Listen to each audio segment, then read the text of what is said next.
Gabriella Alvin has written a delightful children's book entitled Athena, The Adventures of a Fearless Dragon. This is a heartwarming story about a little dragon born with her two back feet missing. And during her journey across the country, searching for a new home, she and her brothers learn to work together to survive while strengthening their sibling bond. Athena, The Adventures of a Fearless Dragon is now available on digital platforms. Welcome to those of you who are viewing or listening from around the world to my journey with Paula G. We are so glad that you all have joined us because we truly continue to juggle this journey called life while walking in the gifts and the talents that God has given us. If this is your first time on the journey, thank you for joining us. Welcome. You will truly, truly be blessed. And if you're a returning viewer or listener, thank you so much for continuing to embrace this journey. You know, I always say time is precious. It is the one thing that you cannot get back. So for you to think it not robbery to spend this time with us, we truly, truly appreciate each and every one of you. And we also appreciate those who are embracing the journey through their underwriting support. That's right, our underwriters. For without them, we would not have this platform to share so many powerful, inspiring, and encouraging stories. So we thank our underwriters for embracing the journey. You know, underwriting is a great way to gain exposure for your business, for your product or service, while continuing to support the journey. So if you are interested in being an underwriter for My Journey with Paula G, please email jerryroycelive@gmail.com or paula@paulagvoice.com. Place underwriting opportunities in the subject line, and we will be sure to get back to you as well. You can also connect with me, stay connected on the journey through my website, paulagvoice.com, as well as across all social media platforms. Paula G Voice. That's it. Paula G Voice, Facebook, YouTube, LinkedIn, Instagram, Paula G Voice across the board. So we thank you all so much for joining us here on the journey.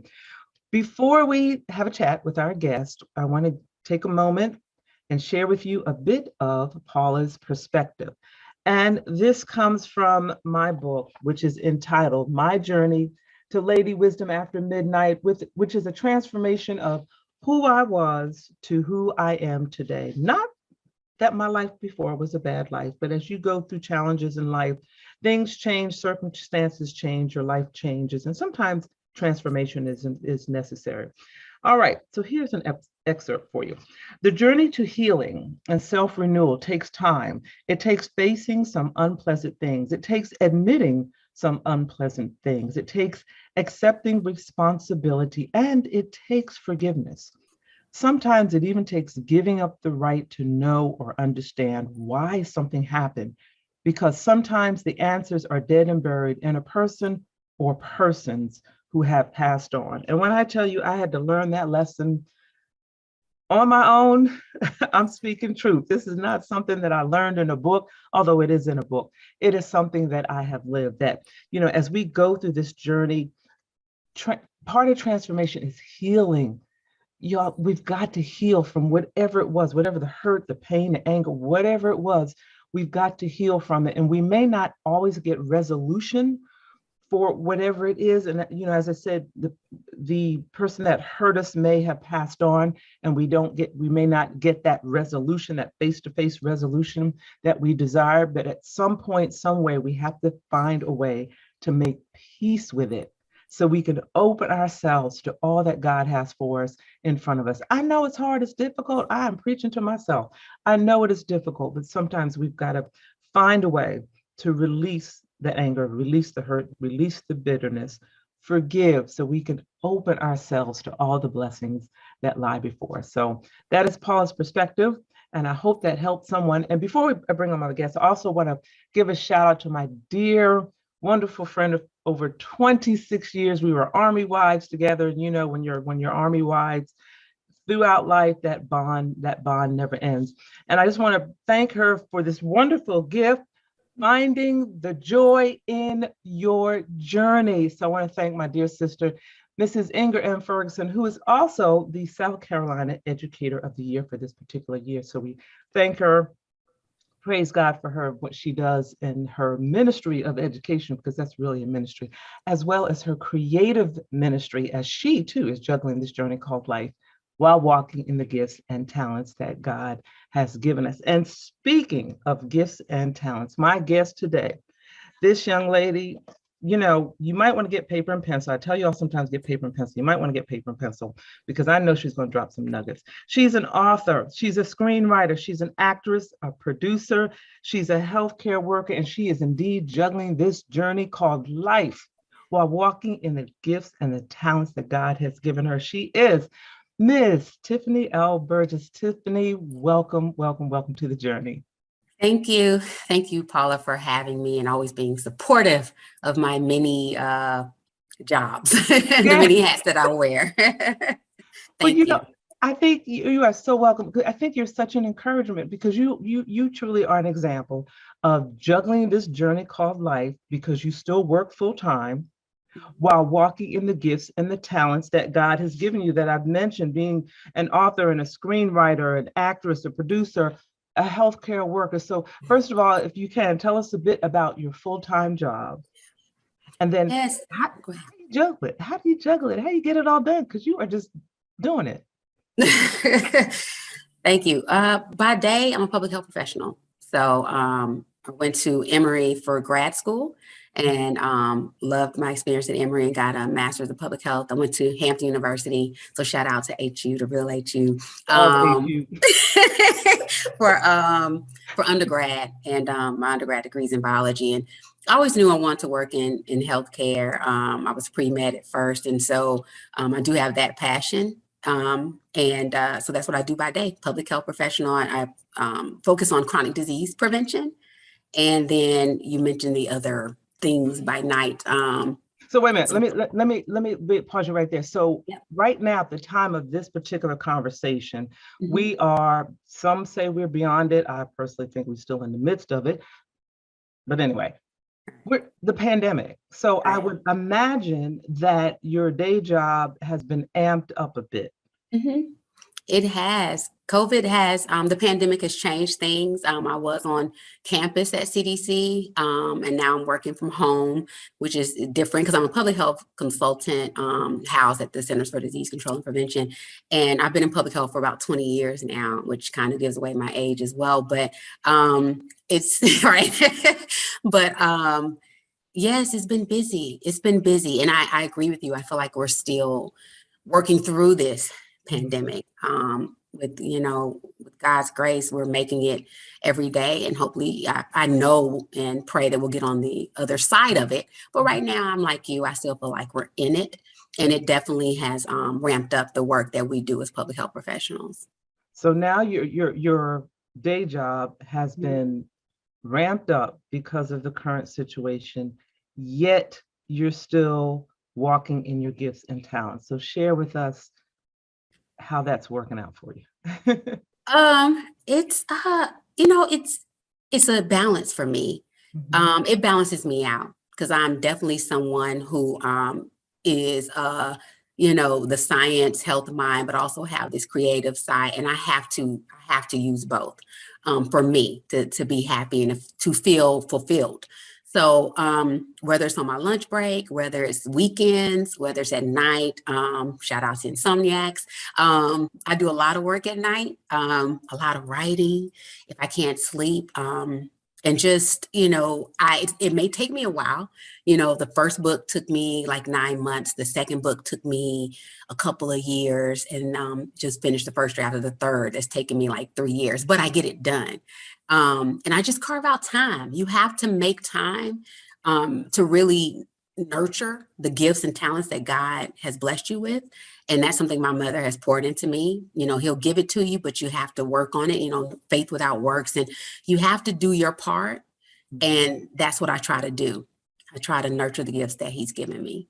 So I hear within that and encouraging the audience, encouraging authors, and all of you have these gifts and talents, and you're saying, well, I don't have time to work it because I work a full-time job. What I was just hearing was praying for direction and praying for wisdom as to recognizing the opportunities, like you said, lunch break, recognizing that here's an opportunity where my lunch break is 30 minutes, 45 minutes, an hour, doing something with that time toward using my gifts, getting home and doing a lot of this at night and finding that balance. And it sounds like that your gifts and talents, you have the energy for them because they are your therapy. Is that fair?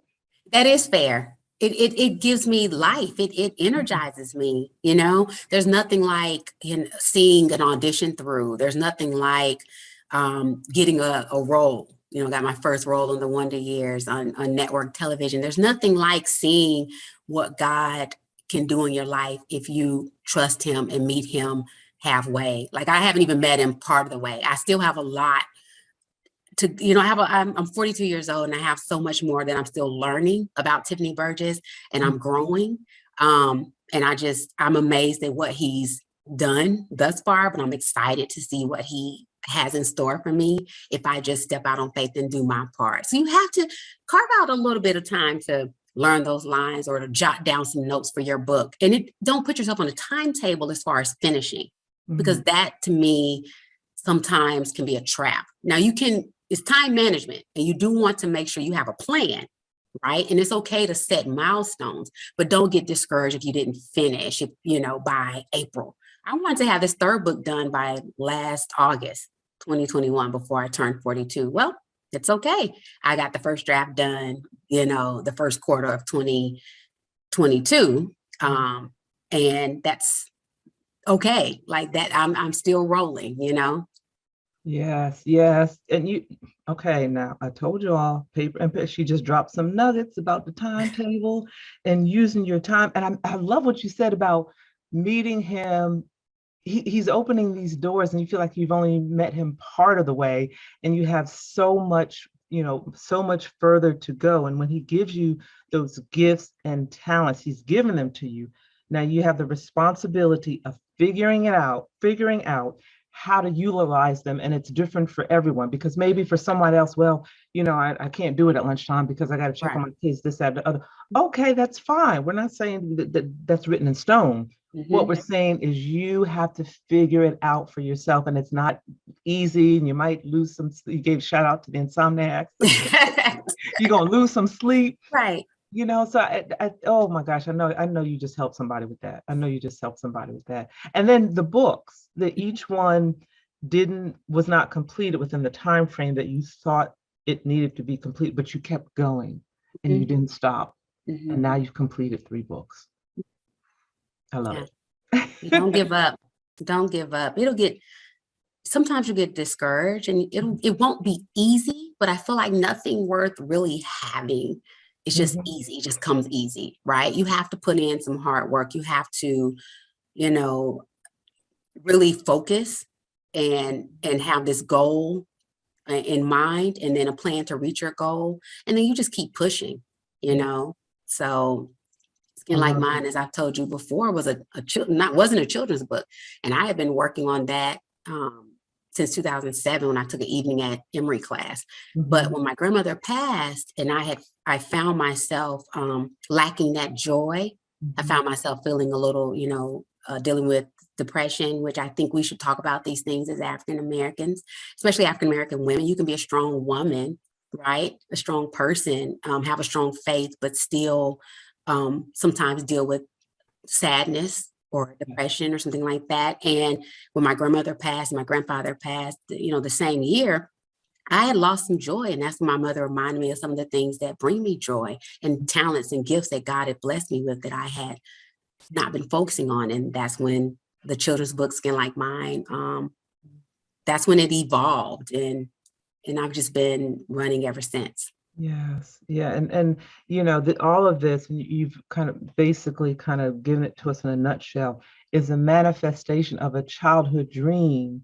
that you had, and then the encouragement that you've had along the way by members of your family, and then how you channeled those gifts and talent into creating creativity during the loss, of your grandmother, and so many other events that have occurred in life. So again, as we go through these seasons of life, these seasons of loss, we're still juggling this journey, still Mhm. walking in the gifts and talents that God has given us.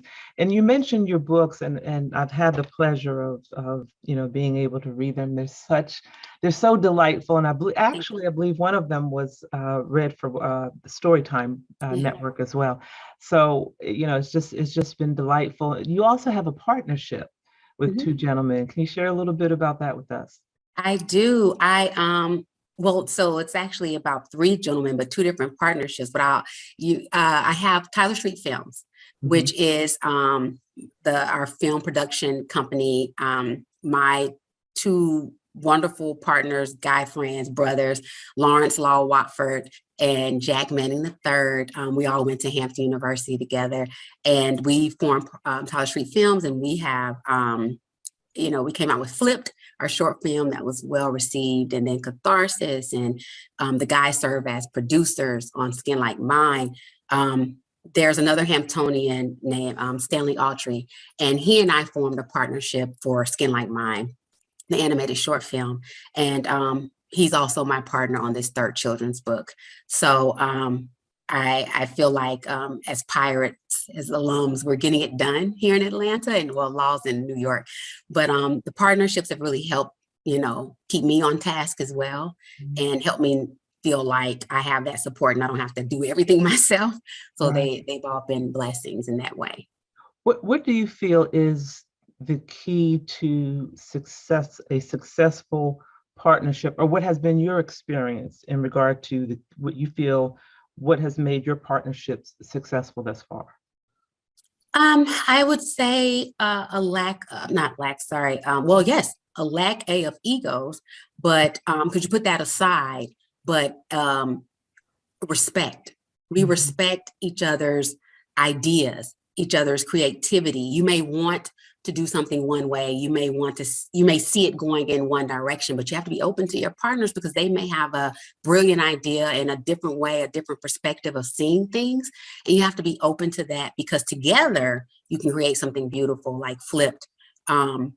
Catharsis, and then even taking the children's book Skin Like Mine and making it an animated short film. I had to be open to my partner's ideas and views, and I had to humble myself. I'm the only female in my crew, so sometimes I feel like I have to stand up for this and have my voice, which I do. You have to keep Right. your voice, ladies, but Right. also be okay with humbling myself and kind of following the guys' lead at times when they have some really great ideas and some thoughts and some things. So that's pretty much that. Respect is huge in these partnerships. You mentioned a little bit ago, I want to make sure that we get this in. You mentioned a little bit ago about depression and mental health and so forth. Can you share with us a bit about the short film in regard to mental health? So I do have a short film that's in post-production that's also in partnership with Stanley. And we both star in it, but I wrote the screenplay for it, and Jack and Law have been very supportive, and then some of our other acting friends and family here in Atlanta. And it really, I can't say too much because in post-production, but I will say this, it shines a light on mental health in African Americans. Mhm. And I feel like it opens up the door for the discussions that we need to have. It's not something that we should be ashamed of. And it could be like, I feel like it's so taboo in our culture. It's so almost, people feel ashamed to even say they're down. Mhm. You can get down, you just don't stay down, Right. And so it's okay to have those outlets, go to therapy, talk to someone, and so it really, I feel like once it's out, it will open up a lot of needed discussions. You mentioned earlier, thought just went through my head, I got to do things when I think of them when you get to my age.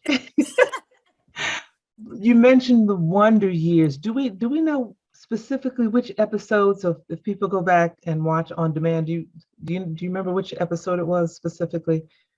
It aired on January 19th, Okay. 2022, and Okay.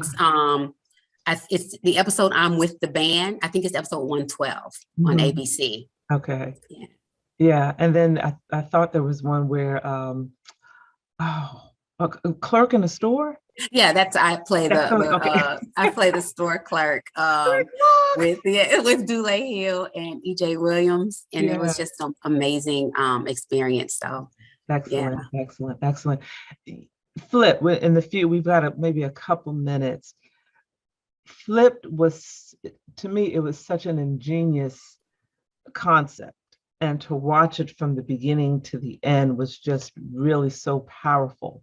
And I remember an interview with the woman that played the mother of the young man and her reaction. And it was just a powerful interview because it was sort of the shoes on the other foot. And now Mhm. she gets it, if that's fair to say. Mhm. You know, Yeah. so can you Yeah. share a little bit about Flipped and how that concept came about? Flipped is a short film that just reimagines the society, in which we're living. And the concept came about through my partner, Jack Manning, and he had been thinking about what it would be like to show people this side of how do I say it, racial and social injustice. Mhm, mhm, How do you get people to really understand? Well, sometimes you mm, have to have them walk in your shoes, mhm, and we try to do that and reimagine this society and put it on film on the big screen. And it's at the end of the day, it's about a high school, teenager who has been dealing with just some microaggressions and injustice, and it comes to a head. And you get to see what that's like for him and the situation he ends up, mhm. finds himself in, and then the outcome. And so we're trying to get it out there through different platforms, and it's been so well received. But thank you, Paula, for supporting it and the story that we're trying to tell. Yes, and all Yeah. of the stories that you tell, whether it's on film or through your books, are powerful stories, stories of substance and quality, and thought-provoking conversation starters. You know, it truly is a journey. And you know what fascinates me about you is a degree in biology. And you know, when I think my father had a degree in electrical engineering, a master's degree in Nice. electrical engineering. So, Nice. you know, everything with him was black and white. You tell daddy, why did the chicken cross the road, right? It's just a joke. Well, first of all, what is the chicken doing out of the chicken coop? Chickens have no business. You know, like, daddy, don't analyze it. Just go with it. Just go All with it. right. All So, right. you know, when I think of math and science minded people, I think because of my own experience, you know, I think of that kind of everything is black and white. So it just fascinates me that you have that side of you, but then also such a creative side that is so, to me, outside of the box of, you know, a math and science mind. I think it's a beautiful thing. And I think it's really a wonderful, wonderful reflection of God placing gifts and talents within you and you having the wherewithal to utilize those, you know, to maximize those, a lot of which are yet untapped, as you mentioned earlier. Thank you. Thank you, Paula. I appreciate that. I'm trying. It's working. It's working. It's working. So share with our audience maybe some words of encouragement or advice that you may have for them, a nugget of wisdom, and also share your website and social media, how they can stay connected. Yeah, I would just say, you know what, my one of my favorite verses is Proverbs 3, 5, and 6. And that's trust in the Lord with all thy heart, lean not to thy own understanding, with all thy ways acknowledge him, and he shall direct thy paths. And I feel like he's directing my paths every day. Sometimes I get off the path and he brings me back. So if you just, keep trusting him, keep praying, and keep believing in the talents that he's bestowed upon you, you'll watch it unfold in your life and you will be amazed. And I'm hoping this is just the beginning with me. You can find me at Miss Tiffany Elle on Instagram. So it's Tiffanyelle, and then Tyler Street Films, and it's TYLERSTREET Films. Both those are both our Instagram handles. And then my website is www Tiffany Elle Burgess.com. Thank you, Tiffany, so much for joining us. Thank you you. so much for sharing with us. Ladies and gentlemen, I truly hope you took some notes, but if not, you will have opportunities to go back and view this episode because, as I said, she truly is an example of juggling this journey called life while walking in the gifts and talents that God has given you and staying focused and asking him for guidance and direction on how to juggle it and get and gel it so that it all comes together for his good. So thank you all so much for joining us. We have come to the end of our journey. We thank our underwriters for your underwriting support. Stay connected with me, Paula G. Voice, my website, paulagvoice.com. Social media across the board, Paula G. Voice. Thank you so much. And remember, the greatest conversation you will ever have is the one that takes place in between your ears. What are you speaking to yourself? Is God a part of that conversation? And are you listening to his still small voice? Until next time, embrace the journey. Praise the Lord. My name is Dr. Roosevelt Robinson Jr., and I just self-published a book entitled God's Favor, My Wife. This book was prophesied by my apostle many years ago that said, I will write this book and it will bless many. I want you to go pick you up a copy. This book will inspire you, encourage you, and bless your soul. If you're seeking for salvation, if you're seeking for a closer walk with God, if you're looking for ideas for your youth ministry, if you're looking for that husband or searching for that husband or wife that God has promised you or that you desire, this book will inspire you, encourage you, and help you on your journey with God. Go to barnesandnoble.com, that's bn.com or amazon.com, and pick you up a copy. I guarantee it will bless you. I have shared my experience and my testimony of how I met my wife and we got married and how I have gained favor down through the years being married to my wife. Be blessed.